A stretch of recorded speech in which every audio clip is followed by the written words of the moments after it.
Right, welcome to this complete army video for the Tau Empire. I've got a 2000 points list army here.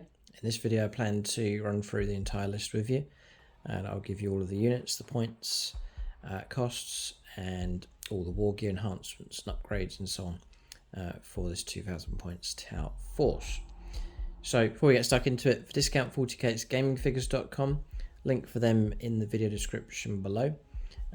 You can get deeper discounts if your order is large enough. You can also tap into free postage as well.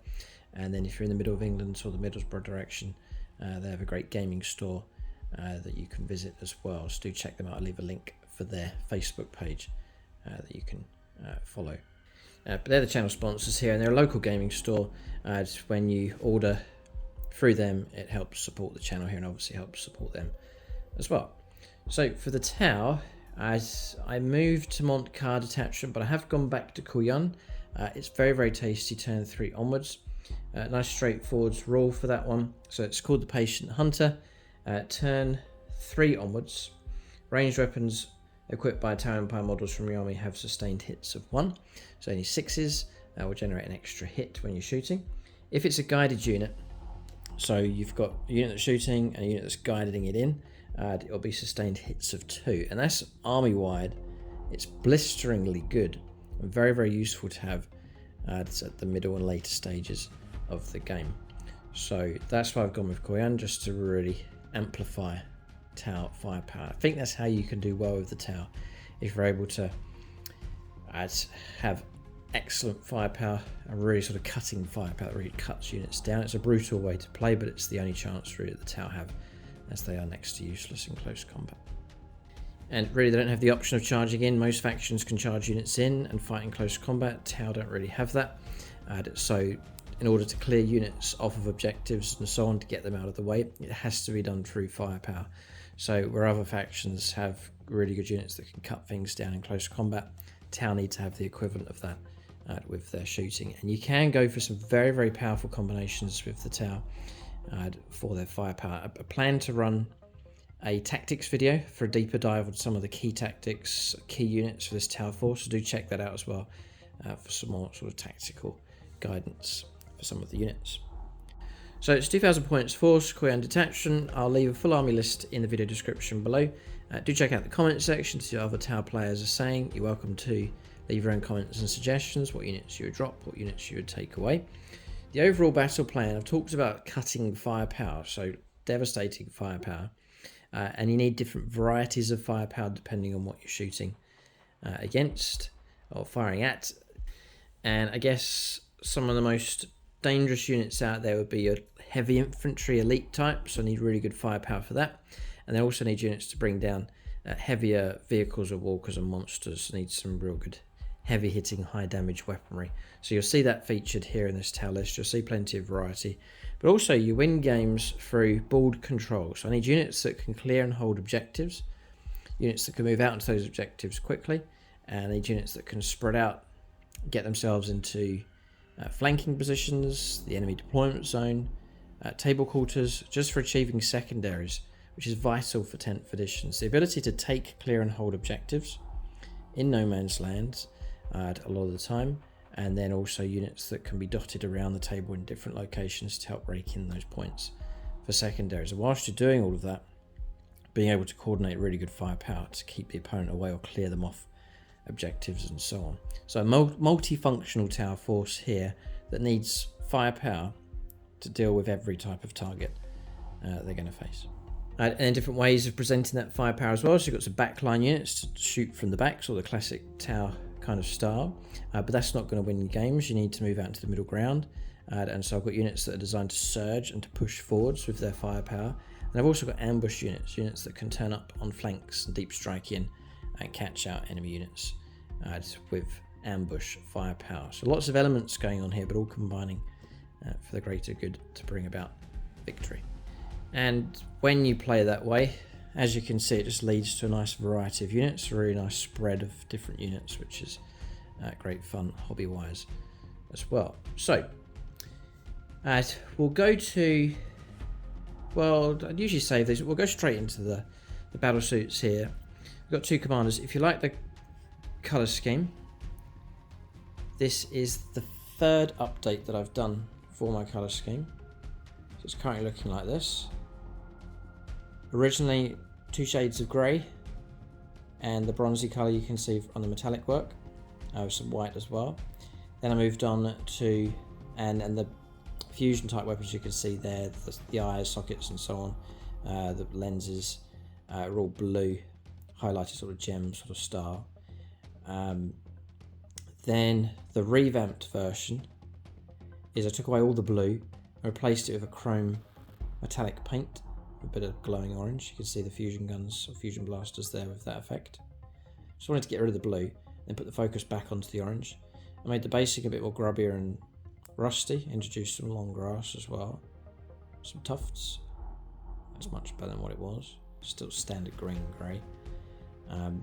And that's about it. The upgrade was quite straightforward for the older models. So that's an upgraded model from the previous colour scheme. Then a newer painted model, a model that's been painted up in the new colour scheme. This is Commander NATO across here. You see there's a lot more grey in this one. So it's medium grey. But close enough.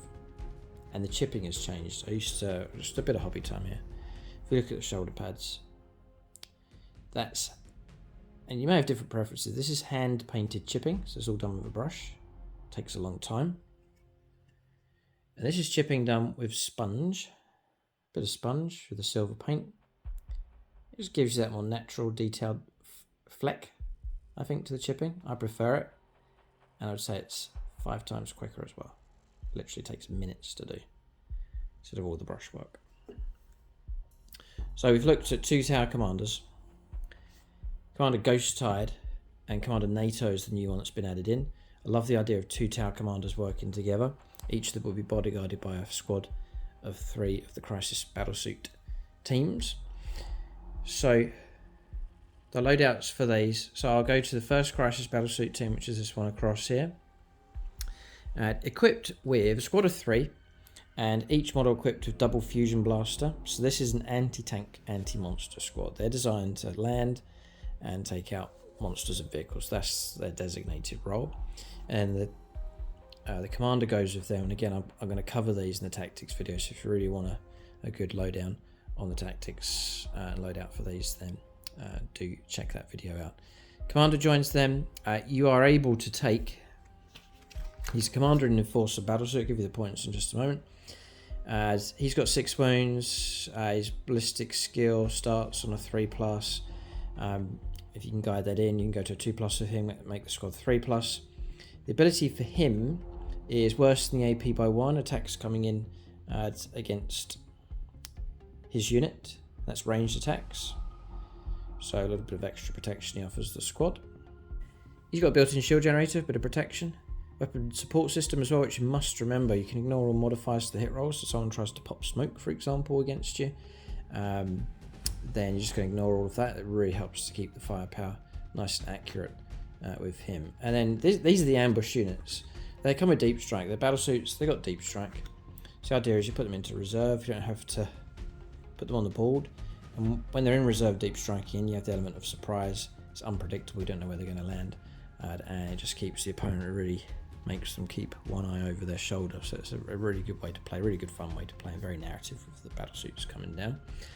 So he goes with them, combined together, put them in reserve, and then pick a monster or vehicle of some kind, perhaps a land raider, for example. The fusion blasters are all range 12, but you can deep strike in and land just over 9 inches away, so you can get yourself nicely in range with all of those fusion blaster shots. So that's their role.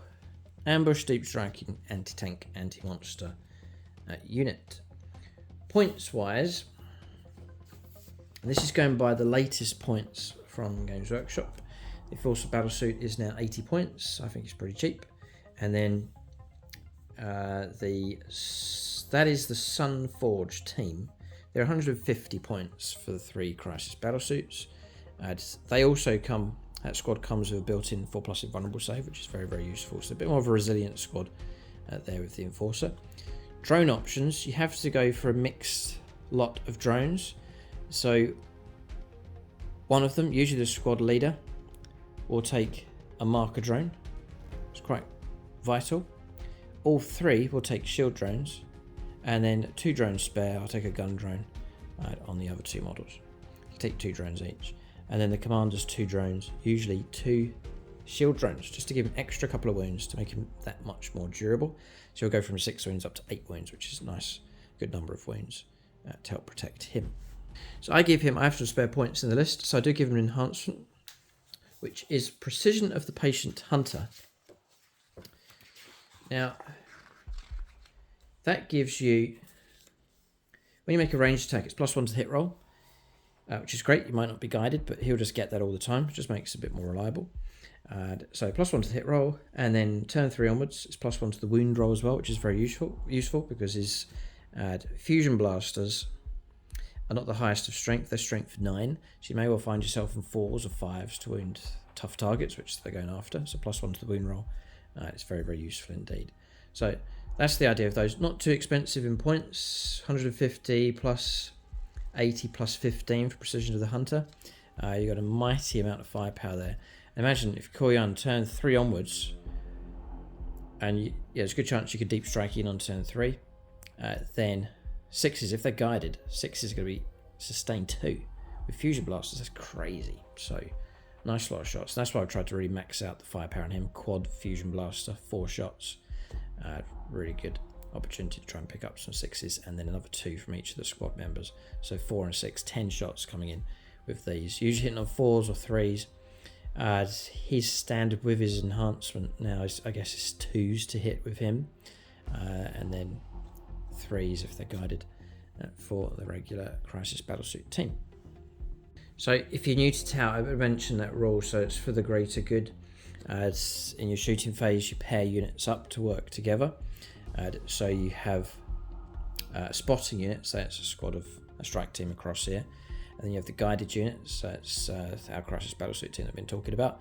So they'll guide those in, and when you do so, you're going to get +1 to your ballistic skill, so it's going to give you that much more accuracy when you're shooting. So they'll go from 4s to hit, for example, to 3s, just to really try and amplify and make their firepower more reliable. So that is crucial for the tower. 4s to hit is not reliable at all. We really need to try and get to 3s to hit, so guiding units in is the best way to do that.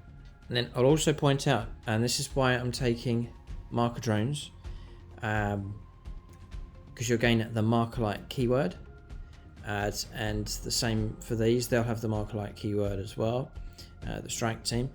If you have that, then these will then grant the guided unit ignores cover, really to try and stop the opponent from making saves and trying to stay alive. So stripping cover away is really, really useful. It really is good. So I try and put as many marker drones, marker-light keyword on as many units as possible, just try and make that happen as many times as I can during the game. Now, some have said, why do you take a marker drone? Just getting a bit ahead of myself here, but why do you take a marker drone on a strike team? They've already got the marker-light keyword, and it's just the rule here. So for taking the drone, if you take a marker drone, the bearer unit has the marker-light keyword, and can act as an observer unit even if it advanced this turn. So just adds that bit more tactical flexibility. So that's why I try and put marker drones even on teams like the strike teams and the breachers across there. So then moving on to the next Crisis Battlesuit team. That's Commander NATO across here, and he'll go with this squad. These are, I'll just take a few drones just to remind me of who's got what. So this squad's designed to take on elite, medium, heavy infantry. So things that have like 2, 3, 4 wounds, those kind of units, which are often quite difficult to kill. But this combination here I've found to be exceptionally good. It's one of my top units, combination wise. So what we've got here is a different type of commander. This one is a Coldstar, Crisis Battlesuit commander. And then he'll join this team across here, which is the Fire Knife configuration for the tower. And for the squad, I go for the same combination with the drones, but it's double plasma rifle for each of these models. So 1 shot each. So that's going to be 2 shots each. That's 6 shots from that squad. And then quad plasma rifle on the commander. So again, another 10 shots with that squad in total. The commander's heartily recommend that you take those. They really do enhance the Crisis Battlesuit teams. It just makes them that much better. He has his own abilities, so really good ones as well. This is a very, very quick unit, great for ambush. Again, I usually deep strike them in, but once they're on the ground, they can move very, very swiftly. So he moves 12, they move 10, but he will grant 12-inch move to the entire unit, so it'll make them all fast.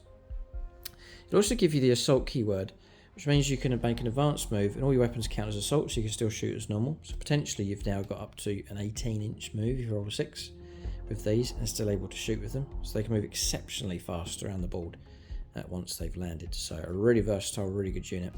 Very, very dangerous firepower. So the main weapon for them, or the weapon for those, is the plasma rifle. 18-inch range, so better range than the fusion blaster. So great for ambushing down. You don't have to land too close. 1 shot each, but we've got 10 shots in total. Then 4s, 3s, 2s to hit, whatever you're able to do. And then it's going to come through at strength 8. So the strength is good. If you need to go for vehicles, it's got a chance of causing damage. AP -3, which is superb. Remember, you could be scrubbing cover. And then damage, straight damage 3, which is a real bane. Damage 2 wounds, 3 wounds units, Gravis type units really can be taken down fast by this kind of Crisis Battlesuit team. And again, remember, 10 shots. If you're guided and you're picking up 6s, it's sustained hits of 2. It's blisteringly good turn 3 onwards. But on top of that, the commander will give you. No, it's not the commander. It's the other way around. It's the actual team rule here for the battle suits.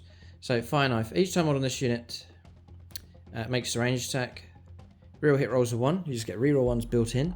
And if you're targeting a unit that's fresh, it hasn't taken any damage at its starting strength, you can reroll the hit roll instead. So potentially rerolling all of your hit rolls. And again, you could be fishing for 6s, trying to get 6s to come up to get the sustained hits 1 or 2. Again, weapon support systems, ignoring modifiers to the hit roll. It's just another very reliable unit. And I must point out, before I forget, the Sunforge team, the anti-tank team, they have a built-in rule which will apply to them and their commander. If you're going against a monster vehicle, it's what they're cut out to do. When you allocate hits to them, you can reroll the wind roll, and you can reroll your damage as well. So it's really, really good once you can get those hits coming through with the Sunforge team.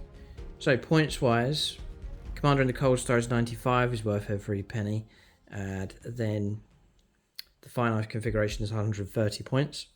So the commander's a bit more expensive, but the team's cheaper. So it works out about the same kind of points cost. Now, I also pay 20 points for another enhancement, Exemplar of the Kauyon. Remember, we talked about trying to make the firepower as cutting as possible, to make it as potent as you can, because you've got to wipe units. You can't half destroy a unit and then get charged. You know, half destroy a unit of Blade Guard veterans, half a squad going in against you on the next turn. You're going to be in massive trouble. So that's the idea, is you just really cut things down. It's brutal, but it's the only way for the towers to survive. Exemplar of the Kauyon simply means your sustained hits ability kicks in a turn early. So instead of turn 3 onwards, it's turn 2 onwards for him and his squad. So this works out really well. If I'm deep striking in on turn 2, which usually I need some kind of help, then his ability is going to kick in on turn 2 onwards. It's so worth the points. It means you can fish for those 6s much earlier on. It's turn 2, very early stages of the game, instead of waiting till the middle turn. So really worth the points. The idea of both of these squads is they land, destroy a target, survive, move off and go after something else. So that's the idea of those. Deep striking tactical units, one for taking on heavy infantry, one for taking on monsters and vehicles. That's their designated role. The commander in charge of each of those units. Really good tactical assets to have in the back pocket there for the tower. Yeah, just checking the points. 490 total. Just thinking, because the amount of units you can put into Deep Strike Reserve, you've got to bear that in mind. I think you've got to keep it below 500 points, I believe. So they're 490 the total lot for those, including the enhancements. I think I'm okay with them. If you find, I just want to mention something else. If you find that you have got, say for example, I'm thinking about doing this, a third unit with the other combination for Crisis Battlesuits, and took a third commander, then that's too much stuff going to Deep Strike. Well, you can just simply flank with one of the units. So Deep Strike 2, flank with the other. pretty much get the same kind of result. You can still ambush, and you've still got plenty of board edges that you can arrive on the board with. So that's just an idea that you can do. So we sort of started with the elites. So I've now got my aggressive, deep striking, heavy hitting stuff. And I guess that's that chunk of the There's 3 parts. There's the deep striking ambush stuff, which we've covered. Then we have the defensive backline, and they've also got the surging units to push out onto the no man's land objectives. That's the 3 sort of areas for this tower force. So units to surge onto no man's land objectives. I've got a variety of units to do that. First up is the Ghost Kill, who's a suggestion to put into the list, and is very, very welcome. It's an exceptionally useful unit to have, as for a good number of reasons. First up is, I'm going to bring up the card here. I won't go through all the details, but you've got yourself a very tough unit. 12 wounds, 2 up save. You've got 2 drones. Twice per battle, if an attack is allocated to this model, you can change the damage characteristic of that attack to 0. So you're going to frustrate the opponent just glancing off a few of the initial hits coming through. He's also got lone operative, such a large model, but with lone operative. The opponent's now got to get it within 12 to fire at him and take him down. It's superb. Really, really good. He's also got stealth. Yep. So it's just a really good unit. And then Cyclic Iron Raker is the weapon I go for with him. The idea is that he can sit further back and then still fire with a good range of 36. Guaranteed 6 shots. Forced to hit, could be guided in 3s. You can go strength 7 -1 and 2 damage, or you can supercharge or overcharge, which will make you hazardous. But you then go to forced hit, strength 8 -2 and 3 damage. It's pretty potent with that weapon. And then go for the double or the twin linked fusion blaster with him as well. It's a bit of extra firepower, range 12. That's the 2 weapons there on top. So he works out at 160 points. Tactics for him. There's no real need for him to surge onto a no man's land objective. He can infiltrate. So he can start the game right next to an objective. So I usually pick a quiet flank, somewhere where it's quieter and there's the enemy's built up their force less. I'll just stick him over on that flank. He's tough. He's got lone operative and he can sit there. He can harass with a bit of firepower and anchor a no man's land objective. It's proved to be tactically a very, very useful unit indeed. Next unit is Piranhas. Some run them as individuals, which is fine. I run these as a full squad of 3. It's great to have the Piranhas back. I use these as an ambush fire support type unit. I can start them on the board and then move them up. They move exceptionally fast. They're 14-inch move. I'll bring these up here because these haven't been seen on the channel for a long time, but they're back in my list now. I really love the whole design concept of these. So squad of 3. There's a fair few wounds to get through, 7 wounds each. So it's like 21 wounds. The opponents try and get through their toughness 7, 4 up save. Got a good OC control of 2 each as well, so you can use them to push out onto an objective. So I could surge with them on the board, or often I'll flank with them and use them to ambush a unit. The idea is that if I keep them together as a blob, as a squad, if I guide them in, they'll all get the bonus. If they're individuals, it becomes a bit tedious to try and just guide in one individual unit. Although you could use it the other way around, you can use them as individual observers, which could help other units out on the board, I guess. Is the way to play those. Also, if you're playing stratagems on them, they're all going to benefit from that. So I keep mine together, but could easily split them. That wouldn't be a problem. So you got some drone firepower with these. I take the fusion blaster, which is range 12, but it's dangerous. 1 shot and even 4s. Strength 9 -4 d6 damage. If you get it in range 6, it's melt of 4, so d6 + 4, which is very, very dangerous. Bear in mind Kauyon, if you get 6s, you could be getting extra hits or an extra 2 hits coming through. And then I take the missiles on them. You can take, this is what really sold this for me, you can take 2 Seeker missiles on each. So in that squad, remember if I guided in, we've got 6 Seeker missile shots, which is really quite potent. The Seeker missile's brilliant, it's a 1-shot weapon. Range 48, 1 shot and 4s. Strength 14 though, which is superb. AP -3 and d6 + 1 damage. So really, really good. You can force them, end of your movement phase, you can force the opponent to take a battle shock test within 12, just a little bit of extra ability there with drone harassment tactics. That's those. So either a flanking ambush type unit or a unit that can surge onto a no man's land objective. Usually there's 3 no man's land objectives, so I need a bit more support than this. So I take a Devilfish, and inside that I do a Breacher combo. So Breachers across there, squad of 10, they'll go inside the Devilfish, and they'll be joined by Cadre Fireblade across here as well. Guardian drone, marker drone on the squad, 2 shield drones on him just to make him a bit more durable, and they go into the Devilfish. Breachers are 100 points, Devilfish is 85, Cadre Fireblade is 50. No further enhancements for them. The idea is that the transport moves them out across the board. It moves 12. It comes with 2 Seeker missiles as well, so a bit of firepower available from that. And then the idea is the breachers can disembark from that before or after it's moved, and I can lay down some anti-horde type firepower with those. So lots and lots of shots. The Devilfish lets me move with the Devilfish, advance with the Devilfish, and still disembark and shoot with the breacher. So a real good stretch. Remember talking about surging onto an objective. You can swing up very, very fast and claim that. If the objective's empty, then I can just move up fast to sit on it, keep models inside. If it's one that I'm trying to clear, then I can move up, disembark, and lay down a blanket of firepower against that target. And breachers are really well cut out for that, because with the breachers, they get a rule called breach and clear. So if you're firing at a target that's in range of an objective, that's what they're designed to do, then it's reroll wound rolls. Now you're rerolling your wounds. The 2 shots each, strength 6, AP -1. They are short range, I think they're range 12, but that's 20 shots coming from the squad. Take the Cadre Fireblade, and he gives them an extra shot. So now you've got the whole squad firing 30 shots in total. And again, remember Kauyon, if they're guided, any 6s coming through is potentially a sustained 2, which is crazy. And then you've got the Cadre Fireblade Pulse Rifle, strength 5, AP 0, 2 damage coming from the Cadre Fireblade himself. And he's got crack shot as well, so on a critical wound, it's AP -3. So I think I've pretty much covered the tactics of those. Surge with the vehicle, disembark and take on hordes, infantry, light targets with the breachers.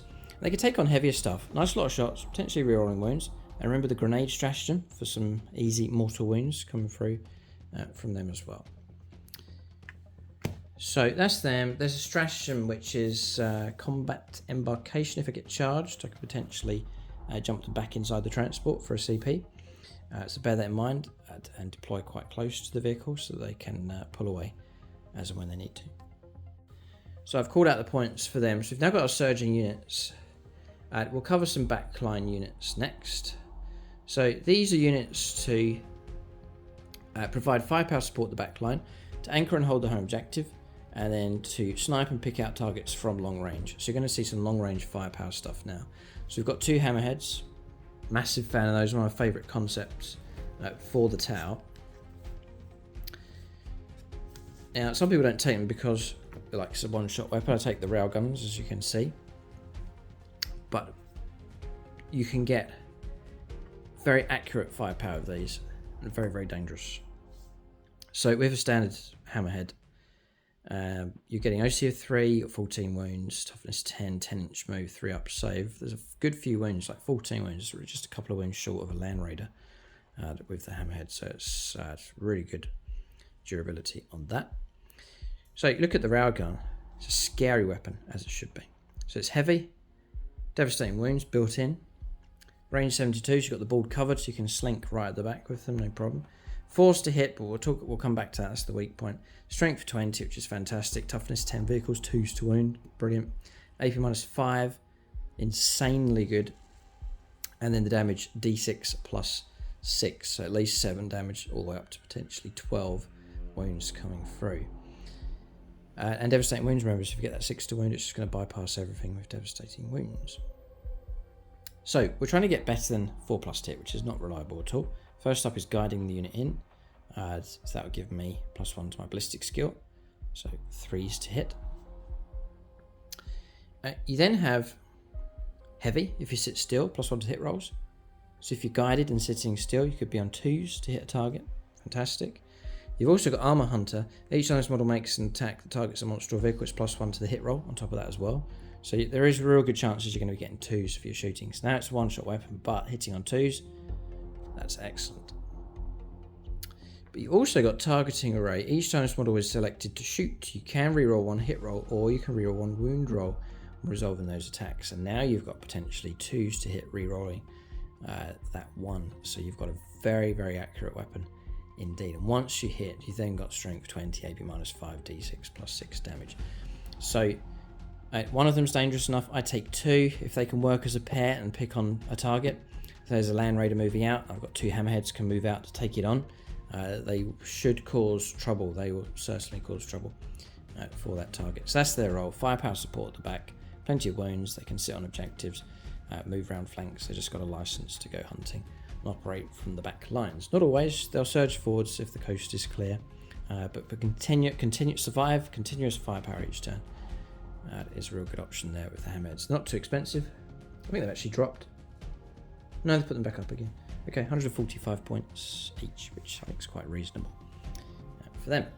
They've also got the smart missile systems, a bit of extra DACA coming from those, and then they also come crucially with 2 Seeker missiles each. So now it's not just the 1 railgun shot. I've got 2 one-use missiles that can be fired when the timing's right, just to add some extra anti-armor punch. And you're going to be applying the same buffs. It's not heavy, but if you fire it into a monster or vehicle, it's +1 to hit roll. If you're guided, +1 to the ballistic skills. Again, you could be on 2s, 3s, 2s to hit. Strength 14 is fantastic. AP -3, D6 +1. You could be rerolling one of the hit rolls, the wound roll as well. Same applies to that weapon. So I think Hammerheads are dangerous. That's why I've taken 2 of them in the list. They get more of a stationary type unit, or a unit that's slower, and that's the broadsides, the most expensive unit in the list. 300 points. They've dropped a little bit. They were 330, now 300 points. 100 points a time. Some do question why I take them and why I take a squad of 3. But in games, there'll be times when they do really well. If they get good line of sight. So I go for the heavy rail rifle as the main weapon. 8 wounds each, by the way, 2 up saves. There's a fair few wounds to try and get through. They're OC2. They're pretty. I usually try and put them on the objective or set them up somewhere at the back with the best line of sight and firepower just to cover part of the board. The heavy rail rifle is 2 shots each, but I've got a squad of 3, so I've now got 6 shots with these. And again, bear in mind Kauyon, sustained hits 1 or 2. Any 6s come through is excellent. 4s to hit, but the weapon is heavy. And again, if they're guided, you could potentially get 2s to hit with them. Once you hit, strength 12, fantastic. AP -4, fantastic. And D6 +1 damage, fantastic as well. And again, mentioned devastating wounds, any 6s to wound. Just going to start bypassing armor saves in buns and so on. And again, they've got the weapon support system, so you can ignore all modifiers to hit roll, which is crucial. Potentially ignoring cover as well with marker light ability from a unit guiding them in. I take a marker drone on one of the squads. And the rest, I take missile drones for some extra firepower with those. So missile drone is going to give you an extra 2 shots per drone, so it's like another 10 shots coming from the squad. 2 shots each, 5s to hit, but that can be buffed and pushed up all the way up to 3 up. Strength 7, AP -1 and 2 damage. So if you're going after a target, just some more shots to put into them with the drone support. I also take a Seeker missile on each. So 1-shot weapon, strength 14, AP -3, D6 +1 damage. Excellent. And then I go for plasma. So there's a twin plasma on the back of each of those as well. So if I really am trying to take on a heavy target at medium closer range, a bit of extra plasma firepower support coming through. So that's them. And they're a solid choice. It's a fair bit of effort to try and remove those from play and then kick out some very, very dangerous firepower against a wide variety of targets. So that's another backline anchoring type unit. I then need screening, objective holding, secondary fulfilling, cheaper units. So I've got 2 strike teams across here, full squads of 10, Guardian drone, marker drone on each of those. And I'm not expecting too much from them. Just I take them for the reasons I've just mentioned there. So they're a tactical choice, screening, fulfilling secondaries, and so on, which is crucial that you do take units like that. So they are in. I do take an Ethereal across here. He's got a built-in ability at the start of your turn. Each command phase of 4+ generate an extra CP. Great. And I also had enough spare points to give him an ability, which is called for Unity Devastation. So basically, when he's an observer unit, he'll grant the guided unit lethal hits. So which can, like, it'll help any unit here. You know, if they've got, I'm trying to take on a vehicle and it's very, very tough, then granting that entire unit lethal hit, 6s to hit, bypasses the need to roll for against their toughness. That's really helpful. Here, getting some lethal hits coming through. Whoever they're guiding in, granting lethal hits is very, very useful indeed. Or it really could help out breaches, for example. Any 6s to hit just goes straight through and wounds. So I think that's well worth the points. Just a few points on him. So usually he'll join a strike team. They'll sit in a spot on the board that's got good coverage of the table, and then they'll just sit there and observe and help out. So not expecting much from those, but using as observer units to help out the more elite stuff, you need to get that balance right. You can't go for all strong stuff. You need some cheaper units just to help guide more elite units in. So 75 points a squad. Very, very cheap. And the Ethereal is 50 points and 25 points for Unity Devastation with him. So talked about guiding units in, because I've got some pretty elite units here. Crisis teams, hammerheads, broadsides, ghost kill, the piranhas. To balance out and to get some cheaper units to help out with guiding, and to finish the list, is 2 stealth teams. They are a golden nugget unit to take. I was recommended to take them. It was Nate Miller, one of the Phoenix Lords. Commander NATO's named after him, but he says take these stealth teams. They're very, very good. And the main reason for that is the excellent rule. So forward observers, each time this unit is an observer unit until the end of the phase. Each time a range attack is made by a model in their guided unit, then they get real hit rolls of 1 and also reroll wound rolls of 1.